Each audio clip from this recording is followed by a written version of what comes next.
여기 똑같이 새빨간 사과 두 개가 있습니다. 하나는 나무에서 햇빛 받으며 천천히 물든 사과이고요. 다른 하나는 약한 분으로 일주일 만에 붉어진 사과입니다. 겉으로는 구별이 잘 안 됩니다. 그런데 잘라보면 당도가 다릅니다. 색은 거짓말을 할 수 있습니다. 과학자의 시선으로 농업을 들여다보는 지따입니다. 오늘은 방금 그 두 사과에서 시작하겠습니다. 질문은 두 개입니다. 과일은 도대체 어떻게 색을 입는가? 그리고 빨가면 잘 익은 것이라는 믿음은 맞는가? 이 두 가지 질문을 오늘 따라가 보겠습니다. 오늘 영상이 끝나면 과일 색이 어떤 화학으로 만들어지는지 여러분도 설명하실 수 있고 색 만든 과일과 진짜 익은 과일을 구별하실 수 있게 됩니다. 어려운 화학처럼 들리지만 원리는 세 가지뿐입니다. 세 가지. 충분히 외울 가치가 있겠죠? 먼저 큰 오해 하나를 깨야 합니다. 과일은 색을 입는 게 아닙니다. 색소라는 화학 물질이 쌓이거나 드러나는 겁니다.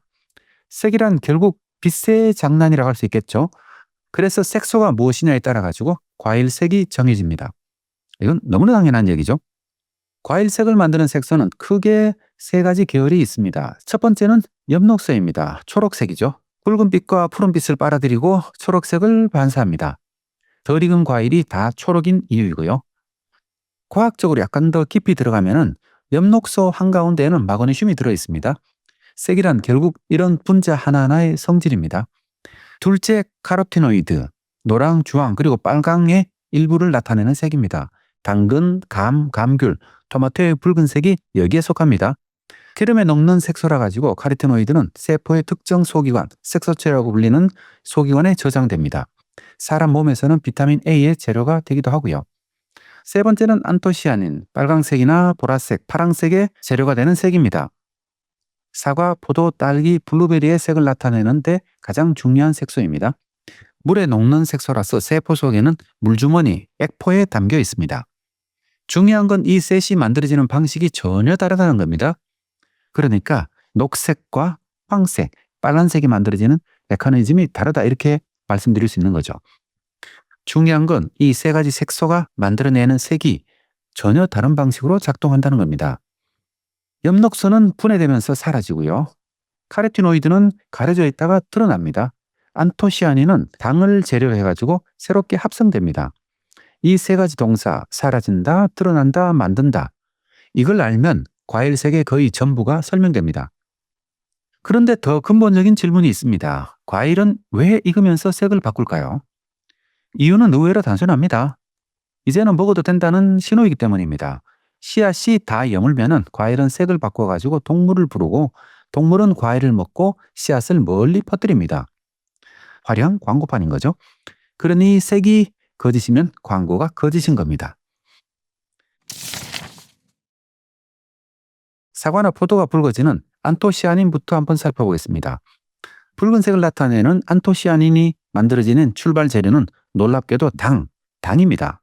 잎이 만든 당이 아미노산인 페닐알라닌으로 바뀌고 여러 단계를 거쳐가지고 마지막에 UFGT라는 효소가 거기에 당을 한 번 더 붙이면 비로소 안정적인 안토시아닌이라는 색소가 완성됩니다. 그러니까 색소를 만드는데 당이 두 번 쓰이는 거죠. 재료로 한 번, 마무리로 한 번. 그러니까 당이 모자라면 색소도 못 만든다는 뜻입니다. 안토시아닌이 만드는 공장을 가동하는 스위치는 뭘까요? 두 가지입니다. 빛, 특히 자외선이 있고요. 그리고 저온입니다. 빛과 찬기운이 들어오면 식물 안에서 MYB라는 조절 단백질이 이 효소들의 유전자를 한꺼번에 켭니다. 작동시키는 거죠. 그래서 빛의 양뿐만 아니라 빛의 질도 중요합니다. 자외선이 잘 닿는 햇빛 좋은 쪽의 과일이 유독 더 붉게 물드는 것도 이 때문이고요. 사과 농가가 수확 전에 잎을 따주거나 봉지를 벗기는 이유도 가을 일교차가 커지면서 색이 갑자기 확 뜨는 이유도 바로 이 때문입니다. 빛과 저온이 색소 공장의 스위치를 켜는 거죠. 그러니까 밤 기온이 안 떨어지는 유난히 더운 가을에는 사과의 색이 안 드는 것도 같은 원리라고 할 수 있겠죠. 그런데 같은 안토시아닌인데 딸기는 빨갛고 블루베리는 파랗습니다. 이건 왜일까요? 답은 산도, 즉 pH입니다. 똑같은 색소 분자가 세포 안이 산성이면 빨간색을 나타내고요. 중성에 가까우면 보라색, 더 가면 파란색으로 바뀝니다. 색소는 하나인데 환경이 색을 결정하는 거죠. 이 빨강 보라색소는 강한 항수화학 물질이기도 합니다. 블루베리, 포도, 흑미가 건강식품으로 불리는 이유입니다. 식물 입장에서는 자외선으로부터 과일을 지키는 자외선 차단제인 거죠. 색이 진하다는 건 그만큼 색소가 많다는 신호이기도 하고요. 다만 이 색소는 열과 산도에 굉장히 예민합니다. 딸기로 잼을 만들면 색이 칙칙해지는 것도 그래서이고요. 같은 색소가 환경에 따라가지고 이렇게 잘 변합니다. 그리고 품종 영향도 매우 큽니다. 같은 사과라도 색이 잘 드는 품종이 있고 더딘 품종이 있습니다. 봉지를 씌워 빛을 막았다가 수확 직전에 벗기면은 멈췄던 색소 공장이 한꺼번에 가동하게 됩니다. 그래서 색이 한꺼번에 곱게 드는 거죠.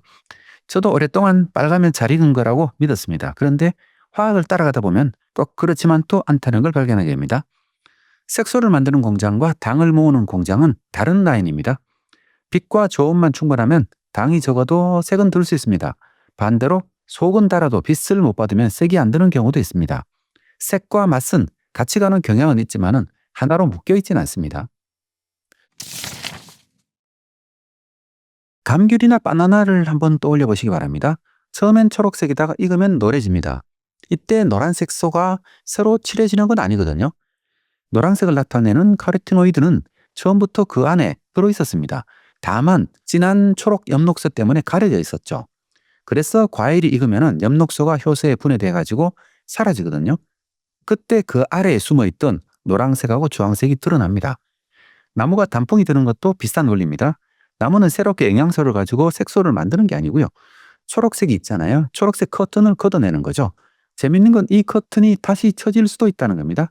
감귤이 따뜻한 봄을 만나면은 엽록소를 다시 만들어 가지고 노랗던 껍질이 다시 푸르스름해지기도 합니다. 색은 한번 정해지면 끝이 아니라 환경에 반응하는 살아있는 신호다 이렇게 얘기할 수 있겠죠.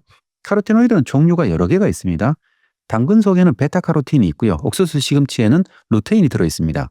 그리고 토마토와 수박의 빨강은 리코페인이 만들어냅니다. 이게 전부 다 카로티노이드입니다. 같은 무리인데 구조가 살짝 다르죠. 이 색소들은 몸에 들어와서도 일을 합니다. 베타카로틴은 비타민 A의 재료가 되고 루테인은 눈 건강에 관여하죠. 주황, 노랑, 빨강이 진한 채소가 몸에 좋다는 말의 근거이기도 합니다. 참고로 깎은 사과가 갈색으로 변하는 건 또 다른 화학입니다. 색소가 아니라 상처난 세포의 효소 산화 반응입니다. 익으면서 드는 색과 멍들어서 변하는 색은 구분해야 합니다. 리코펜은 좀 특별합니다. 가려졌다 드러나는 게 아니라 익으면서 새로 만들어지거든요. 리코펜은 온도가 너무 높으면 합성이 멈춥니다. 대략 한낮 온도가 30도를 넘어가는 폭염이 이어지면 토마토가 빨개지지 못하고 누렇게 익어버립니다. 색이 안 드는 게 농부 탓이 아니라 화학의 한계인 경우인 거죠. 요즘 여름이 더워질수록 이 문제가 더 자주 나타납니다. 폭염이 심하면 수박 속도 허옇거나 누렇게 남을 수 있습니다. 다만 수박은 한여름이 제철이라 가지고 토마토만큼 두드러지지는 않습니다. 또 워낙 크다 보니까 열에 상대적으로 좀 강하겠죠. 수박에는 한 가지 더 중요한 성질이 있습니다. 따면 거의 안 익는다는 거죠. 이 성질이 사실 과일 전체를 두 종류로 가릅니다. 하나는 따고 나서 계속 익는 과일, 사과, 바나나, 토마토, 복숭아, 키위가 그렇습니다. 이들은 스스로 에틸렌이라는 성수 호르몬 기체를 내뿜으면서 딴 뒤에도 무르고 익어갑니다. 다른 하나는 따는 순간 거의 멈추는 과일, 포도, 딸기, 감귤, 수박, 체리. 이들은 나무나 줄기에서 다 익힌 다음에 따야 합니다. 한번 따면 더 달아지지 않습니다. 따고도 익는 과일은 재밌는 성질이 있습니다. 에틸렌이 또 다른 에틸렌을 부르는 연쇄 반응이죠. 그래서 덜 익은 키위나 복숭아를 사과나 바나나와 같은 봉지에 두면 빨리 익습니다. 반대로 사과가 익는 거를 늦추고 싶으면 어떻게 하면 될까요? 사과 하나만 개별적으로 따로 보관하거나 이렇게 하면 되겠죠. 지금까지 이 얘기를 들으신 분들은 아마 이런 궁금증이 생길 수도 있습니다. 수박도 토마토도 같은 리코펜으로 붉어지는데 왜 토마토는 땄어도 빨개지고 수박은 안 그럴까요? 차이는 색소가 아니라 스위치에 있습니다. 토마토의 빨간 공정은 에틸렌이 켜는데 이 에틸렌이 또 다른 에틸렌을 부르는 자가 발전 구조라 가지고 따서 잎과 분리돼도 한동안 혼자 돌아갑니다. 따놓은 토마토가 계속 붉어지는 이유인 거죠. 반면 수박은 그 자가 발전 엔진이 없습니다. 덩굴에 매달려 가지고 식물 본체의 신호를 받는 동안 빨강을 만들고요. 따서 그 본선 전원이 끊기면은 빨개지는 그 공정도 멈춥니다. 그러니까 익기 전에 딴 수박은 시간이 지나도 결코 더 맛있어지는 법은 없습니다. 솔직히 여기엔 다 밝혀지지 않은 많은 부분이 남아 있습니다. 토마토가 에틸렌으로 익는 스위치가 작동한다는 건 교과서처럼 잘 밝혀져 있지만은 수박 같은 과일을 정확히 무엇이 익는 스위치를 켜는지는 여전히 합의가 덜 됐습니다. 여전히 모르는 과학이 아직 많이 남아있는 거죠. 다만 본체에 매달려 익는다는 큰 그림까지는 자신 있게 말씀드릴 수 있습니다. 이 구분이 왜 중요하냐 하면은 덜 익혔다서 유통 중에 익힌다는 전략이 앞쪽 과일에서는 어느 정도 통하지만은 뒤쪽 과일에서는 색만 입히고 맛은 못 채우는 결과가 됩니다. 게다가 멀리 보내는 과일일수록 무르기 전에 덜 익혔다는 경우가 많아가지고 마트에 도착했을 때 색은 그럴듯해도 향과 단맛이 덜 찬 경우가 생깁니다.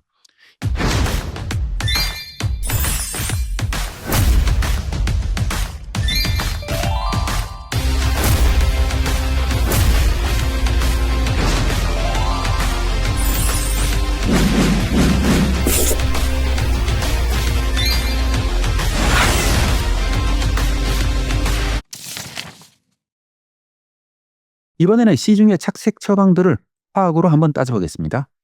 가장 많이 쓰는 건 착색 성숙 촉진제입니다. 대표적인 물질이 에테폰이죠. 이게 식물 안에서 분해되면 에틸렌이 나옵니다. 방금 말한 그 성숙 호르몬요. 문제는 여기에 있습니다. 에틸렌은 색과 물러짐은 앞당기지만은 잎이 당을 만들어 보내는 일까지 대신해 주지는 못합니다. 그래서 색만 먼저 있고 맛은 안 따라오는 과일이 나옵니다. 그러니까 색만 좋고 정말 맛없는 과일이 만들어지는 거죠.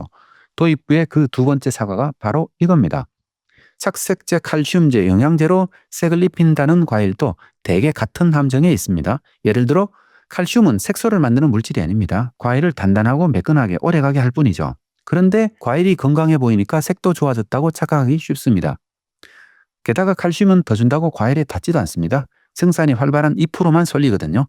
색소의 재료는 당이고 스위치는 빛과 저온이라고 말씀드렸잖아요.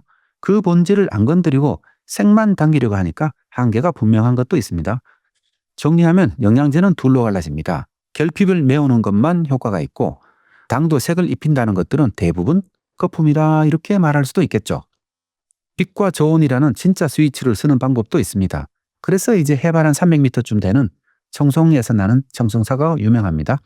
그러니까 기온차가 더 나니까 색이라든가 단맛이 좀 더 좋아지는 경향이 있는 것 같습니다.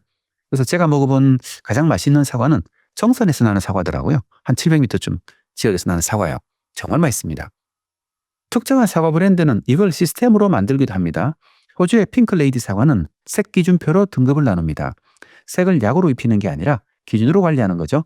한국은 아직 색을 약으로 당기려는 유혹이 제가 봤을 땐 좀 더 크다 이런 느낌도 솔직히 듭니다. 반대로 익는 걸 늦추는 기술도 있습니다. 앞에서 말씀드렸죠. 저장고의 산소 농도를 낮추거나 에틸렌을 걷어내면은 사과는 해를 넘겨가지고 단단하고 곱게 보관할 수 있습니다. 색과 숙성을 늦추는 쪽으로 화학을 다루는 거죠. 결국 원리를 알아야 이 기술이 어떻게 적용되는지 알 수 있습니다. 결국 색 관리의 핵심은 약이 아니라 에틸렌과 빛, 온도를 다루는 일입니다. 지금 이 영상을 보시는 분들 잠깐 한번 떠올려 보시기 바랍니다. 마트에서 과일을 고를 때 무엇부터 보십니까?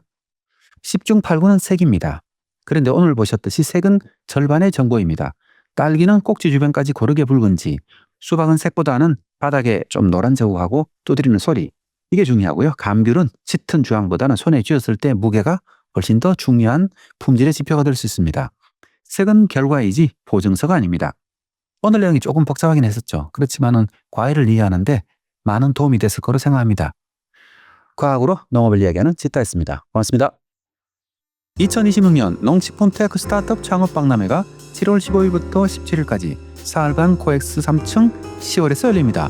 한국 농업의 미래를 책임질 다양한 스타트업과 최신 농업 기술을 한자리에서 만날 수 있습니다. 많은 분들이 참여해서 한국 농업의 내일을 직접 확인하실 기회를 가지시길 바랍니다.